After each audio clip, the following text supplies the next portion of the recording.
Hello students, welcome to Reddy's classes. Hope you are safe at home. We were studying the chapter name heat. आपका 5th chapter है, जैसे हम लोगों ने start कर दिया था। लास्ट लेक्चर में हम लोगों ने एनिमल्स बिहेवियर ऑफ वाटर के ऊपर बात की थी। यहाँ पे एनिमल्स बिहेवियर ऑफ वाटर के 2 क्वेश्चन रखे गए हैं। ओके, आप लोग देख सकते हो, इनका आंसर मैं दूंगा थोड़े टाइम पे।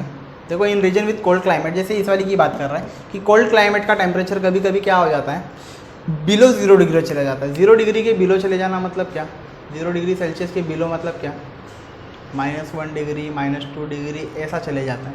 क्लियर, ये चला जाता है। तो क्या इसके अंदर रहने वाले जो भी मराइन एनिमल्स हैं, मतलब जो भी एक्वाटिक प्लांट्स, एक्वाटिक एनिमल्स है, वो इसके अंदर सर्वाइव कैसे कर पाते हैं। Okay, same animals behaviour of water कितने डिग्री में एक्ट करता है, 0 to 4 डिग्री सेल्सियस में, पर ये इसके भी बिलो जा रहा है।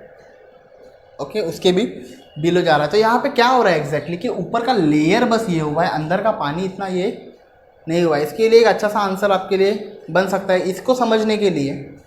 ओके, इतना याद रखो कि ऊपर के लेयर में 0 डिग्री सेल्सियस का बर्फ़ का लेयर बन चुका है। क्लियर, पानी का जो ऊपर का लेयर है। नीचे के प्लांट्स में फिर भी नीचे जो भी एक्वाटिक एनिमल्स एंड प्लांट्स है वहाँ पर कितने पे वेरी करता है, 0 to 4 डिग्री पे वेरी कर जाता है, क्योंकि कोल्ड कंट्रीज है। क्लियर, इसलिए वो लोग वहाँ पर सर्वाइव कर सकते हैं। सेकेंडली, अगर मैं और एक क्वेश्चन की बात करूं, in cold region in winter the pipe for water supply break and even rocks crack. अगर मैं पाइप की बात करता हूं, वाटर सप्लाई के जो भी पाइप रहते हैं, कोल्ड रीजन मतलब कि टेम्परेचर उधर का ज़्यादा रहेगा। For example, this is the pipe. ये अगर पाइप है मेरा और इसके अंदर अगर पानी है, क्या है, पानी है। क्लियर सी बात है, इसमें पानी है अगर, और ये कोल्ड रीजन में रहेगा तो सिंपल सी बात है, क्या बन जाएगा, ये आइस बन जाएगा। As compare to liquid, as compare to liquid, water का रहने के वजह से अगर उसको छोड़ के सॉलिड पे अगर मैं बात करूँ तो उसका वॉल्यूम बढ़ जाता है। अब वॉल्यूम बढ़ेगा मतलब ये वॉल्यूम का प्रेशर ये आइस किस पे लगाएगा, वॉल्स ऑफ द पाइप पर लगाएगा, इस पाइप के वॉल पर लगाएगा। जैसे जैसे वॉल्यूम बढ़ते चला जाएगा, यहाँ पे क्रैक लेके आते चले जाएगा। इस वजह से कोल्ड रीजन्स में ये सब क्या होता है, क्रैक हो जाता है। क्लियर, पाइप क्रैक हो जाते हैं। क्लियर, इनमें से ये क्वेश्चन दोनों भी है, आप लोगों को ध्यान देना है। इसके आगे में आप लोगों को ड्यू पॉइंट एंड ह्यूमिडिटी के बारे में बात करेंगे। तो ड्यू पॉइंट एंड ह्यूमिडिटी होती क्या है, पहले तो वो समझ लेना चाहिए। उसके बाद में ड्यू पॉइंट में हम लोग अगर और भी बात करेंगे, कुछ कुछ फैक्टर्स हैं उनके ऊपर हम लोग को बात कर लेनी है। क्लियर, सबसे पहली चीज़ जो सबसे इम्पॉर्टेंट है, यह आप लोग को समझनी है कि पानी की जो मात्रा है on the surface of the earth के सरफेस पर जो वाटर का लेवल है वो 71% का है। कितना है, 71%। क्लियर, तो सबसे पहले ड्यू टू कांस्टेंट इवापोरेशन होते रहता है पानी का। Water vapour is always present in the atmosphere. Atmosphere में वाटर के वेपर हमेशा रहते ही हैं। क्लियर, अब ड्यू पॉइंट समझ जाएगा आप लोग। ड्यू पॉइंट में ना ओस, पता है, सुबह सुबह मॉर्निंग में अगर उठ के गार्डन वार्डन चले जाओ, झाड़ वाड़ को देखोगे तो उसके ऊपर वाटर ड्रॉपलेट दिखता है, तो वो क्या होता है, ड्यू होता है। वो कैसे आता है वो भी समझ में आ जाएगा आप लोगों को। The amount of water vapour in the atmosphere help us to understand the state of daily weather. मतलब कि कितना इवेपोरेशन हो रहा है एटमॉस्फेयर के अंदर, उससे हम लोग को ये पता चलता है कि कितना वेदर में चेंजेस आ रहा है। क्लियर, तो एवरीडे के वेदर के बारे में बात करते हैं हम लोग। The presence of water vapour in the air makes it moist. क्या बोलता है, वाटर वेपर का जो प्रेजेंस एयर में रहता है वो उसको मॉइस्ट करा देता है, मॉइस्ट बना देता है, थोड़ा मॉइस्चर वाला बना देता है। The moisture in the atmosphere is called humidity. जो आपके एटमॉस्फेयर में मॉइस्चर है उसी को हम क्या कहते हैं, ह्यूमिडिटी कहते हैं। क्या कहते हैं, ह्यूमिडिटी। क्लियर, अब देखो यहाँ पे एक अच्छे से वे में बताया है। For given volume of air, कोई भी एक वॉल्यूम है, समझो एयर का एक वॉल्यूम मान लो, एट अ स्पेसिफिक टेम्परेचर भी स्पेसिफिक दिया हुआ है। देयर इज अ लिमिट, एक लिमिट है on how much water vapour the air can contain, कि कितना वाटर का वेपर वो एयर उसके अंदर रखेगी। अब इतना वॉल्यूम दिया हुआ है अगर, तो उसमें कितना एयर का कंटेंट है या वाटर का, सॉरी कितना वाटर का कंटेंट है वो ध्यान देना है। Clear, if the amount exceeds the limit, मतलब समझो कि अगर ये वॉल्यूम की बात है और उसकी लिमिट यहाँ तक कि अगर इस लिमिट के बाद अगर बाहर चला जाता है, इस लिमिट के बाहर चला जाता है, तो ये जो वेपर इसके बाद ऊपर जाएगा वो यहाँ पे बन जाएगा वाटर। ओके, लिमिट, ऐसे समझ लो कि लिमिट बता रहा हूं मैं कि जब ये लिमिट को क्रॉस कर देगा तो वो वेपर किस में कन्वर्जन हो जाएगा, पूरे वेपर का कन्वर्जन हो जाएगा वाटर के अंदर। तो देखो, there is a limit on how much water vapor, there is a limit on how much water vapor the air can contain. If the amount exceeds अगर अमाउंट बढ़ जाएगा लिमिट के बाद, the excess vapour converts into water droplet, देखा मैंने बताया water में convert हो जाएगा। When the air contains maximum possible water vapour, जब एयर के अंदर सबसे ज्यादा मात्रा में वाटर वेपर होंगे तो इसका मतलब हम लोग क्या बोलते हैं, it is said to be saturated with vapour, saturated है वो, क्लियर, एट दैट टेम्परेचर, उस टेम्परेचर पे, जो भी टेम्परेचर पे रखूंगा मैं, अगर समझो कि 28 डिग्री पर रख रहा हूँ, क्लियर, तो वो उसके ऊपर यहाँ पे जो भी रहेगा वो क्या हो जाएगा, सैचुरेटेड हो जाएगा, ओके, सैचुरेटेड। अब यहाँ पर आगे सैचुरेट की बात किया है तो हम अनसैचुरेटेड के बारे में भी बात करेंगे आगे। देखो, the amount of vapour needed to saturate the air, air को सैचुरेट करने के लिए जो भी हम लोगों को वेपर लगता है वो डिपेंड करता है एयर में पाए गए टेम्परेचर पर, एयर में जो भी टेम्परेचर होगा उसके ऊपर वो चीज डिपेंड करती है, clear. If the air temperature is लो, मतलब समझो कि एक कंडीशन और है, देखो हर पूरे पैराग्राफ में कंडीशन पे कंडीशन खेल रहा है वो, कि ये अगर होगा तो ये, अगर होगा तो ऐसा होगा, तो वैसे एक बोला है if air temperature is low, अगर एयर का टेम्परेचर लो हो गया, it will need less vapour to saturate the air, it will need less vapour, उसको कम वेपर लगेगा एयर को सैचुरेट करने के लिए। अब एग्जांपल पे ध्यान दो, देखो इसी चीज का एक एग्जांपल दे दिया है यहाँ पे, what is this, if temperature of air is 40 degree Celsius, मैंने 28 लिया था, उसने कितना ले लिया, अगर टेम्परेचर समझो कितना मान लो 40 degree Celsius, it can contain 49 grams of water vapour per kilogram, कितना, 49 ग्राम वाटर पर किलोग्राम ऑफ कौन सा air, dry air, clear, without condensing. If the amount of the vapour exceeds the limit, limit कितने की थी, इतने की limit थी, कितना लिमिट थी, 49 ग्राम पर किलोग्राम ड्राई एयर, अगर इस लिमिट को वो एक्सीड करके चला जाए, मतलब ऊपर चला जाए, तो ये सिंपल सी बात है किसमें कन्वर्ट हो जाएगा, वेपर किसमें कन्वर्ट हो जाएगा, वाटर ड्रॉपलेट में कन्वर्ट हो जाएगा। तो वैसे उसने बोला है, क्या बोला है, if the amount of the vapour exceeds the limit, okay, the additional vapour will condense, condense हो जाएगा, वाटर ड्रॉपलेट फॉर्म कर लेगा। However if the temperature of air is 20 degree, अगर टेम्परेचर कितना है 20 रहेगा तो वहां पे 14.7 ग्राम का वाटर वेपर बनेगा, 14.7 gram water vapour per kilogram of water vapour, dry है ये, किलोग्राम ड्राई एयर वाला, clear. If the vapour contained in it is less than the maximum value, अगर मैक्सिमम वैल्यू इतने तक जाएगा, अगर इससे कम रहेगा, then the air is said to be unsaturated. समझ में आ गया, जैसे मैंने बात की थी कि मैं सैचुरेटेड जैसे हम लोग ध्यान दिया, वैसे ही अनसैचुरेटेड है। सैचुरेटेड कब होगा, जब अमाउंट एक्सीड कर जाए, ऊपर चले जाए। अनसैचुरेटेड कब होगा, जब अमाउंट जो दिया गया लिमिट है उससे कम पे रहे। Are you getting my point. देखो ये पूरा बस ना, पूरे इसमें बस दो ही चीज अच्छे से जाननी होगी, एक ये कि ह्यूमिडिटी क्या है, ह्यूमिडिटी के बारे में बोला, जो मॉइस्चर एटमॉस्फेयर में रहता है उसी को हम ह्यूमिडिटी कहते हैं। सेकेंडली वाटर वेपर की बात किया, जो कि वेपराइजेशन में जाता है, हम लोग ने स्टार्टिंग में लेटेंट हीट ऑफ वेपराइजेशन किया है। सो उसने वहां पर क्या बोला है कि vaporisation liquid to gaseous part में हो रहा है, क्लियर हो रहा है, ये तो बात क्लियर है। यहां पर क्या बोलता है, लिमिट दी गई है, लिमिट को एक्सीड कर दोगे, ड्राई एयर की बात हो रही है, मतलब ड्राई एयर मतलब क्या, उसके अंदर मॉइस्चर नहीं है, ह्यूमिडिटी वाला क्लाइमेट तरह भी नहीं है, क्लियर। तो वो ड्राई एयर जब भी, अगर उसकी लिमिट जो है 40 डिग्री पे, 20 डिग्री पे, हर डिग्री पे अलग लिमिट होती है, अगर वो एक्सीड कर जाए, वो एक्सीड कर जाए तो जो वहां पर बनेगा वो सैचुरेटेड पार्ट बनेगा। क्या बनेगा, सैचुरेटेड। और लिमिट अगर नहीं कर पाया, नीचे रह गया, कम रह गया, तो अनसैचुरेटेड चीज बनेगी, क्लियर।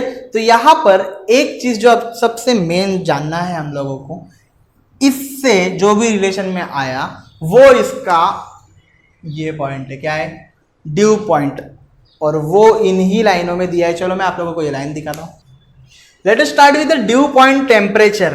ड्यू पॉइंट टेम्परेचर की मैं बात कर रहा हूं, तो देखो 3 लाइन जो यहां पर दिया है उसमें से ध्यान रखना कि क्या बोला जा रहा है, क्योंकि इसके पहले का पैराग्राफ हम लोगों ने सीख लिया है। सपोज अनसैचुरेटेड एयर मतलब क्या, लिमिट के नीचे वाली एयर है, एक्सीडेड लिमिट जो होना चाहिए था उसके नीचे की एयर है। एट अनसैचुरेटेड मतलब कि उसमें से वाटर वेपर अलग हुए नहीं है, पहली बात, वाटर वेपर ना अलग हुए है ना एयर है, मतलब ये ड्राई एयर की बात नहीं कर रहा है। पहले unsaturated air at a certain temperature, किसी भी टेम्परेचर पे ले लो, 20, 30, 40, 45, whatever you want to take, okay, is taken and its temperature is decreased. For example, if I take 40 और मैं धीरे धीरे उस टेम्परेचर को घटा रहा हूं, नीचे लेके आ रहा हूं, अ temperature is reached eight which the air becomes saturated with vapour. मतलब एक टाइम पे ऐसा एक टेम्परेचर आ जाएगा, कुछ तो एक टेम्परेचर ऐसा बन जाएगा जहां पे वो उस अनसैचुरेटेड एयर को क्या कर देगा, सैचुरेटेड कर देगा विथ वेपर. तो उस टेम्परेचर को हम लोग कहेंगे dew point temperature. That we call it as a dew point temperature.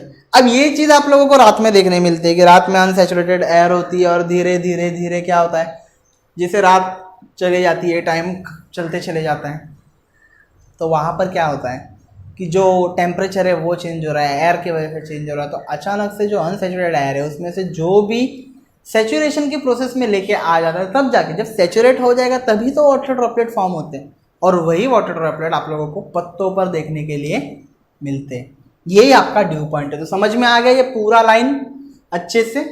Due point temperature, ध्यान देना, अच्छे से समझ लेना फिर से कि एक टेम्परेचर दिया हुआ है, उस टेम्परेचर में जैसे उस टेम्परेचर डिक्रीज होते चला गया, डिक्रीज होते होते क्या करेगा, उस एयर को जो अनसैचुरेटेड है उसको सैचुरेटेड में लेके आ जाएगा. सैचुरेट होते ही उसमें एक्सीडेड वैल्यू हो जाएगी.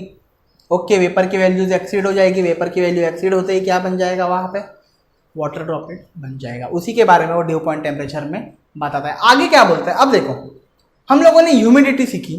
मैं आप लोगों को अभी इससे और एक रिलेटेड चीज सिखा रहा हूं, एब्सोल्यूट ह्यूमिडिटी. देखो क्या होता है, the vapour content in the air, air में जो भी वेपर का कंटेंट है is measured using a physical quantity. किससे मेजर की जाती है, एक फिजिकल क्वांटिटी, उसका नाम है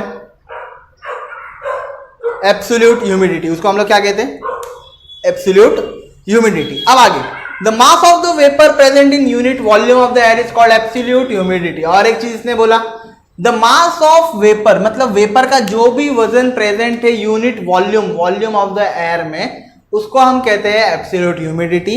जनरली एब्सोल्यूट ह्यूमिडिटी का ऐसा यूनिट किस में मेजर किया जाता है, सबसे पहली बात तो किलोग्राम में होगा. पर यूनिट की बात करेंगे तो मीटर क्यूब लिख सकते हो और किलोग्राम पर क्यूबिक मीटर, ऐसे भी आप लोग लिख सकते हो. ओके, अब एक और चीज है, ये तो हम लोग को नेचुरल बात कर रहा है, वो एकदम लॉजिकल बात है. देखो, द फीलिंग ऑफ ह्यूमिड और dry nature of air not only depend on the amount of vapour in the air.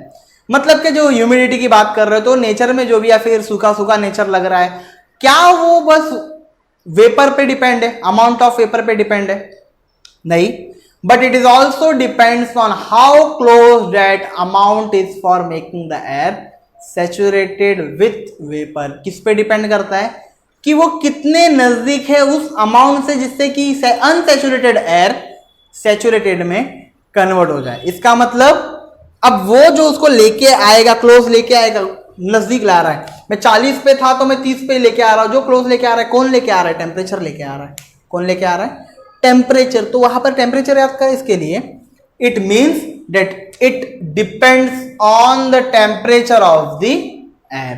किस पे डिपेंड करता है, एयर के टेम्परेचर पर भी डिपेंड करता है कि वो अनसैचुरेटेड एयर को सैचुरेटेड में लेके आ जाए, कन्वर्जन मार दे. अब इसी का अगर रेशियो बनाऊंगा मैं तो उसको हम रिलेटिव ह्यूमिडिटी कहेंगे. सी एब्सोल्यूट समझा, पहली बात तो हमने ह्यूमिडिटी समझी, क्लियर. उसके बाद ड्यू पॉइंट समझा, ओके. उसके बाद एब्सोल्यूट ह्यूमिडिटी समझी. अब मैं रिलेटिव बता रहा हूं. क्या बता रहा हूं, रिलेटिव ह्यूमिडिटी. ओके, वो भी किसमें बताने वाला हूं, परसेंटेज में. कितनी मात्रा में पाया जाएगा वो तो बताना पड़ेगा ना, कितना परसेंट है. ओके, तो अब देखो, सबसे पहले ज्यादा कुछ नहीं, रेशियो किस चीज का, रिलेटिव ह्यूमिडिटी के परसेंट, मतलब actual mass of water vapour content in the air in a given volume, कि वाटर वेपर कितना कंटेंट है एयर में upon mass of vapour needed, कि कितना चाहिए कि एयर सैचुरेटेड बन जाए उस वॉल्यूम में, इनटू 100. अगर इंटू 100 नहीं करोगे तो बस क्या मिलेगा आप लोगों को, रिलेटिव ह्यूमिडिटी मिल जाएगी. इंटू 100 करोगे तो क्या मिल जाएगा, percentage of relative humidity. Is that clear, कि कितना मास है वाटर वेपर का कंटेंट है एयर के अंदर दिए गए वॉल्यूम में, और अपॉन किससे करोगे, वेपर का मास जो चाहिए जिससे कि वो क्या बन जाए, सैचुरेटेड बन जाए। Is that clear? यहाँ पे ये पॉइंट पूरा कंप्लीट हुआ, आगे देखेंगे। सो जैसे अभी मैंने फॉर्मूला बताया आप लोगों को, हम लोग आगे उसी के रिलेशन में एक बात करेंगे। देखो इस रिलेशन में क्या बताने वाला है वो, he is going to tell about why the air is humid and why the air is dry. ये क्यों होता है पहली बात, और कैसे होता है, दोनों के बारे में बात करेंगे। 3 लाइन में उसने बात कर ली, सिंपल सी बात है। देखो यहाँ पे the relative humidity at dew point is 100%। Dew point पर रिलेटिव ह्यूमिडिटी 100% होती है। अगर रिलेटिव ह्यूमिडिटी 60% से 60 जो परसेंट है उससे ज़्यादा हो जाए, तो हम लोगों को जो भी एयर होती है वो हम लोगों को ह्यूमिड लगती है। ओके, कैसी लगती है? ह्यूमिड। मतलब क्या? उसके अंदर वाटर के वेपर ज़्यादा मात्रा में प्रेजेंट है, ह्यूमिड लगती है, वजनदार लगती है, जिससे कि हमें गर्मी भी फील होती है। सेकेंडली, अगर 60 से कम हो जाए, let me use another marker, अगर 60 से समझो ये कम हो जाए, तभी हम लोगों को एयर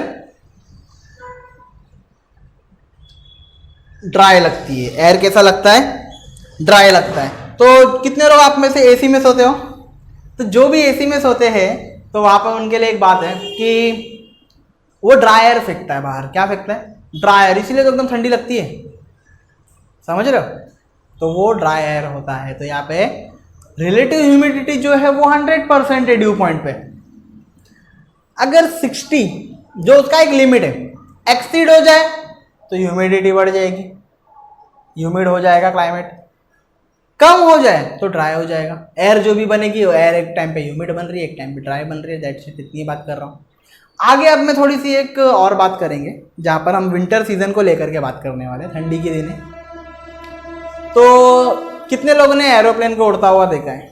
नहीं, खुद बैठ के उड़ता हुआ नहीं, ऐसे नॉर्मल नीचे रह करके ऊपर उड़ता हुआ बहुत लोगों ने देखा रहेगा। तो फिर वहाँ पर एक बात है कि जब एयरप्लेन ऊपर उड़ता है, हैव यू सीन जो ट्रेल, उसका जो टेल होता है उसके पीछे से वो एक वाइट कलर का लेयर ऐसा बनाते हुए आगे चले जाता है।